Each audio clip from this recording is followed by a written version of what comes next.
যখন দুইটা গোল হয়ে গেছে তখন দেখছি যে আর এখানে কোনো আশা নেই, তখনই আমি উল্টা করে পড়ছি জালটিটা। কারণ আমি এখন শুধু হলুদ আপাতত আজকের জন্য, আর ব্রাজিল নাই। আমরা হারলেও ব্রাজিল, জিতলেও ব্রাজিল, ঠিক আছে।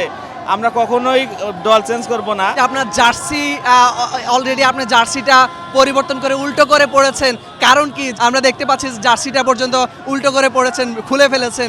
এতটাই কি হতাশ করেছে ব্রাজিল? জি, আসলে অনেকটা হতাশ করে ফেলছে। যখন দুইটা গোল হয়ে গেছে তখন দেখছি যে আর এখানে কোনো আশা নেই, তখনই আমি উল্টা করে পড়ছি জালটিটা। কারণ আমি এখন শুধু হলুদ আপাতত আজকের জন্য, আর ব্রাজিল নাই। ব্রাজিলের হার দেখার পর তিনি সেই হতাশা আসলে তার মধ্যে রাখতে পারেননি।